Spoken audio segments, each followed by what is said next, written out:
Thank you, Mr. Chairman. Do I need this? Yeah. Thank you. So my presentation, as the chairman said, is about a different subject than what Dr. Khalil Amin presented, which is also close to us. It's about food security, soil health, fertilizers, and so on. I'm the one actually running.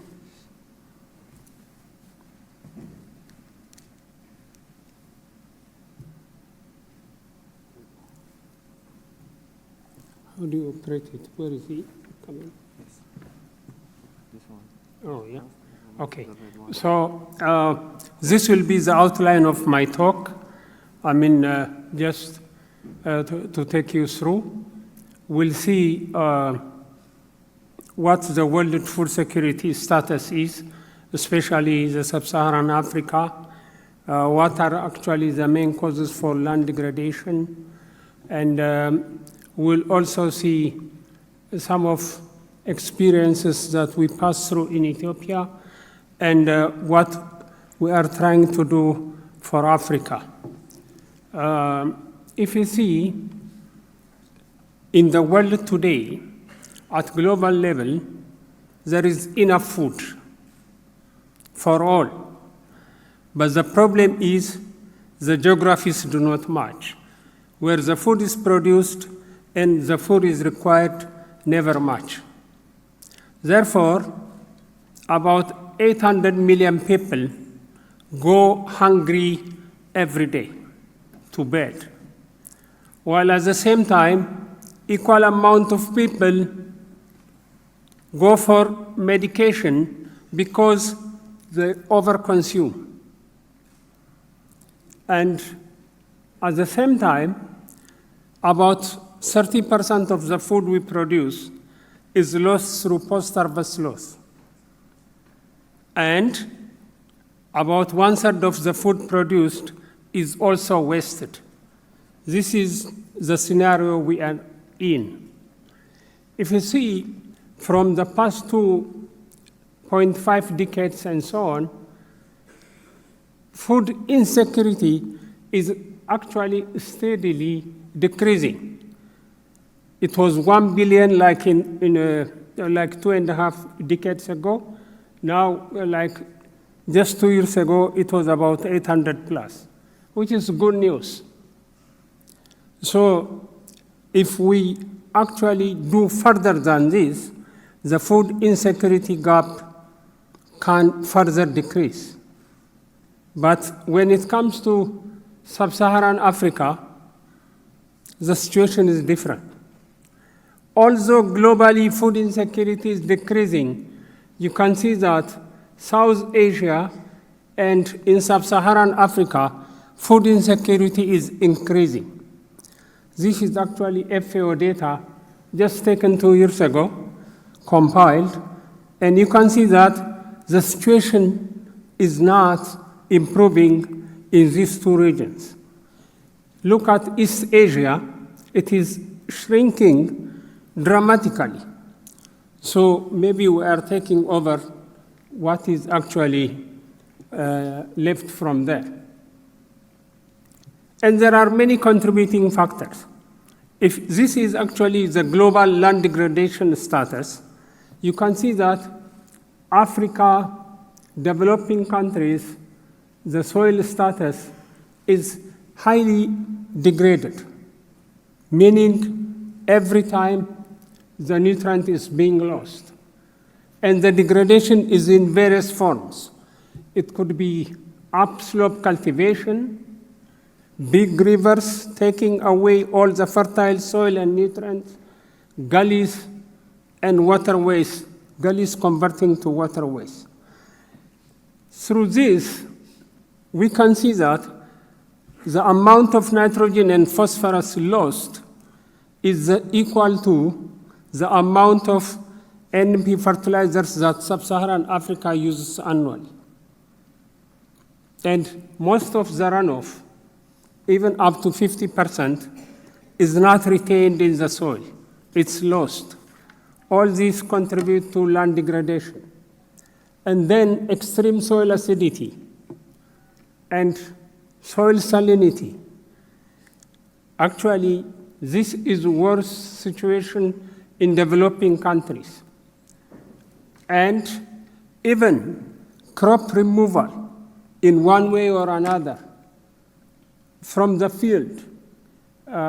It could be the stover, it could be the hay, it could be the cow dung, all are removed. And what is left in the soil? God knows. There is nothing.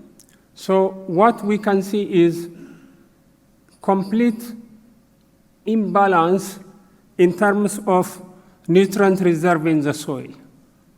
And this is not very encouraging at all. And waterlogging, again, another problem on high clay soils. This is also one means of lower productivity. Nutrients are lost through volatilization and so on.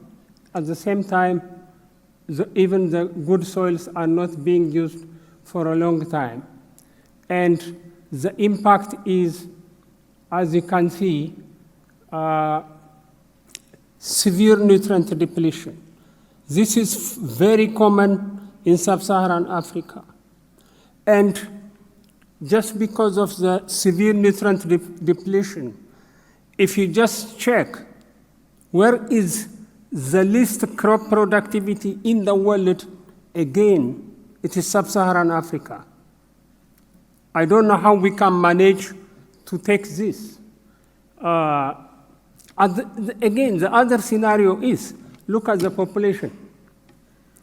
In sub-Saharan Africa, the population is increasing dramatically against what the situation is in terms of productivity, land productivity, crop productivity. The other scenario is, globally, cereal growth rate is decreasing tremendously. Actually, it is going further in all crops, wheat, maize, rice, and so on. So the growth rate is actually diminishing. This has a good reason. If you see, even the growth rate, it's not very common in developed countries. The lower, actually, in the chart, the green one, developed countries, there is no more that they do in terms of land expansion or reaching the maximum productivity. They have already reached there. So why need? So the little increase in production is from developing countries. And unfortunately, that has been through land expansion. I don't know how long that will take us, but this is the reality. In terms of fertilizer use, I'm sorry, the legend on this side is just actually near to the graph, but it has nothing to do, actually. It should be taken away. If you see nutrient use, fertilizer use, poor Africa only consumes 3% of the global fertilizer consumption. I mean, realize the poor nutrient status, the poor productivity, the rising demand in population, but you can see that it's only 3%. East Asia and the rest are actually tremendously increasing their fertilizer consumption. The hard reality is that many policymakers, even researchers fail is just by improving crop varieties, we think yield can increase. No way. This is actually a slide that I shared from Professor Osuko from Japan. He's a famous economist. He did work in West Africa, and he found that if the traditional varieties are just fertilized, then their immediate nutrient response will collapse. If they are in the modern varieties, then the middle will happen. That's it. With proper fertilizers and so on, the modern varieties or the improved varieties will be actually the middle curve. But customize the fertilizer, maintain good soil health, proper agronomic practice, actually it is that the last curve that you will see. This is actually the reality that we should all appreciate and understand. Now, just because we don't give more emphasis to soils and just because the fertilizer is also a free commodity. In most African countries, fertilizer you can pick from anywhere. So farmers knowingly or unknowingly might use the right fertilizer or the wrong fertilizer. They are not customized. So since the fertilizers they use do not actually satisfy what their soils are lacking, fully satisfy, the yield they get is minimal. And immediately, farmers will resist using fertilizers. This is the situation in Africa in all developing countries, even in Ethiopia. Until recently, farmers who resist to use fertilizers, they are just considered as bottlenecks, and harsh measures were taken against them. But the poor farmers were correct. Even if myself, I were a farmer, why should I buy the fertilizer that gives me the least return? And many scientists or researchers conclude farmers are resisting to use fertilizers because they are expensive. They are costly. Is that so? We have disproved it now in Ethiopia. It's not because of that. It's because even if they use it, the yield increment is very minimal. And the other serious gap is actually take the globe, regionally, nationally, globally, many commodities, be it wheat, be it maize, be it potato, be it rice, all of them have global centers. All of them have global centers. When it comes to soil, who cares about soil? Soil, the outside, actually, when you walk outside, the soil you step in, nobody cares. But the hard reality is 95% of the food we consume comes from the soil. This is actually the problem. And we cannot continue like this. We cannot continue with this vicious circle. Because for now, it might mean a lot of people migrating. But who knows the future? If this might not incite armed struggle. When there is no food, hungry stomach cannot keep quiet. So we have to do something. Look at this scenario. I have said, in actually Africa, the population is increasing. But when we see the food demand by 2050, just 3.5 decades later, you can see that the food demand in sub-Saharan Africa is a big, actually, it should be like about 160% of the current demand. But look at China, look at India, it's by far better. Although they are the most populous, Maybe they are using better technologies and they are producing better. The situation is not increasing in sub-Saharan Africa.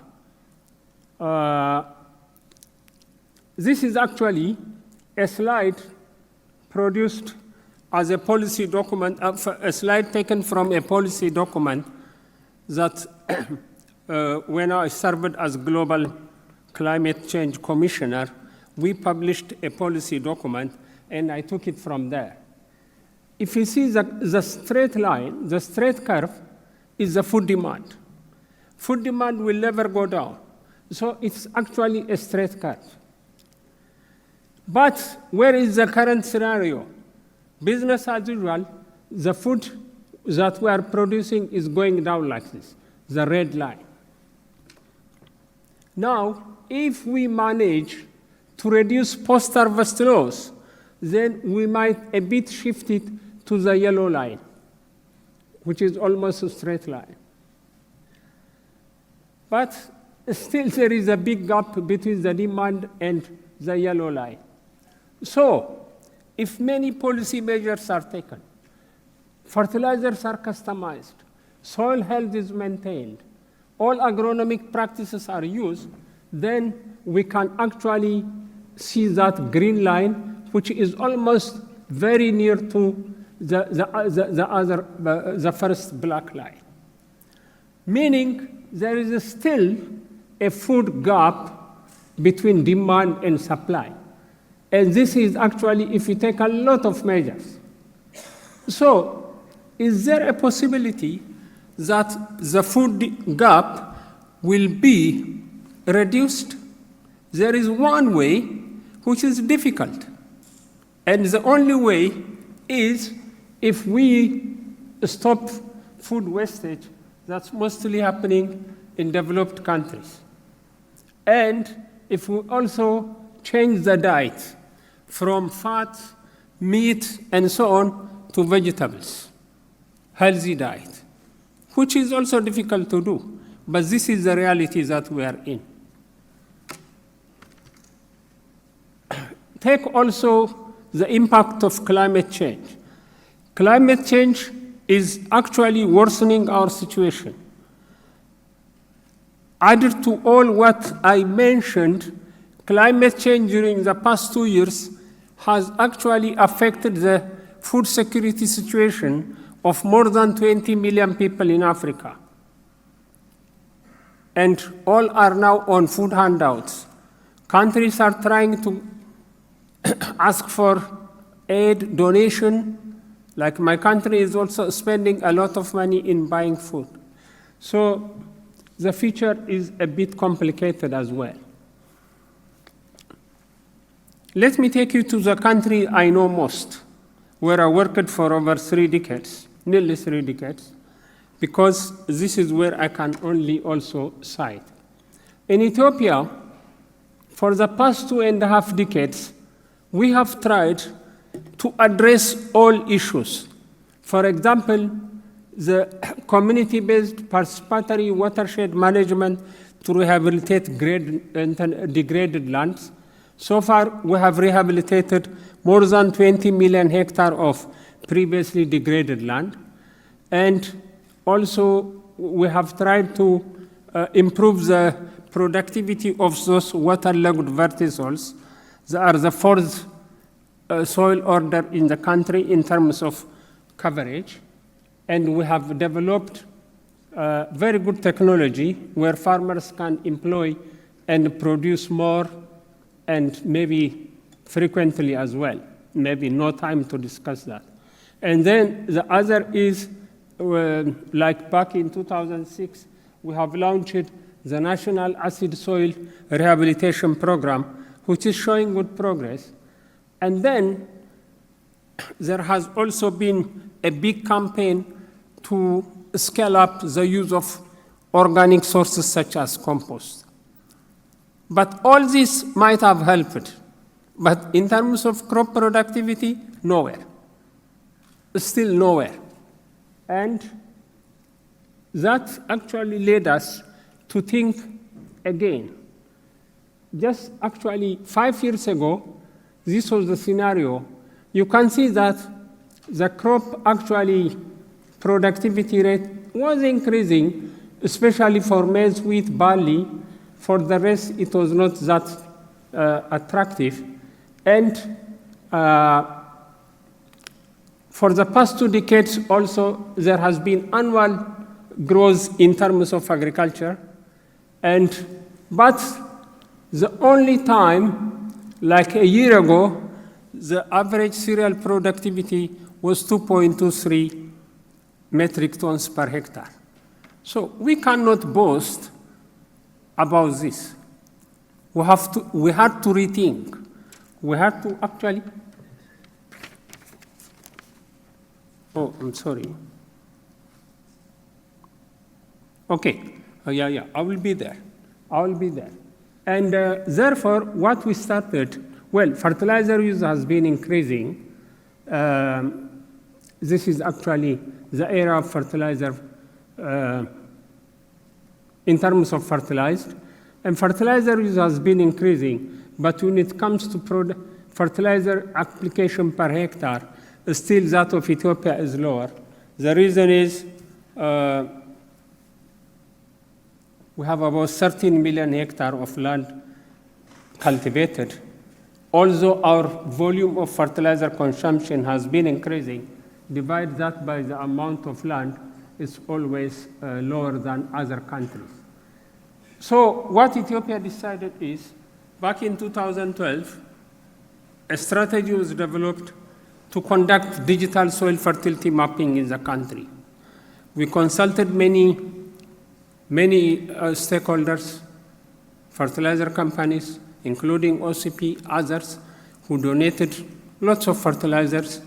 And we now currently, actually this is not even current, we can say that at the moment we have surveyed close to 700 districts, and we are only left with 20 districts to finish. And we have customized our fertilizers for them all areas and produce these atlases. They are not countrywide atlas. These are regional atlases. We have 9 regions and 1 city administration. By December 2017, we would have produced all regional atlases and 1 big end-to-end report. And where are we? For example, this is one particular district. The fertilizers have been customized even by sub-district. Although when you do actually the predictions, even those small parcels need different kinds of fertilizers. Then we have to put a threshold where any parcel or any area that's less than 10 by 10 kilometers will be shifted approximately to the next best fertilizer. And this is actually what we are practicing now. Otherwise, like 6 decades ago, Ethiopia started using DAP and urea. And until 2012, Ethiopia was using only those 2 fertilizers. And now, actually, the situation is different. And these are actually the types of fertilizers that are now in our shopping list. And what we discovered, bitter fact, is that sulfur deficiency in Ethiopian soils covers about 95%. And I was actually discussing with OCP Africa agronomist Sise that he also showed me for the work they did in Nigeria, the fertilizer recommendation was exactly similar to one of our actually recommendations, NPS zinc boron. So this is the reality. And we have also established fertilizer blending plants. While we did the survey, we also introduced new fertilizers. New fertilizers donated mostly by OCP, thanks to OCP. We didn't buy, even they were shipped to Ethiopia. And look at this result.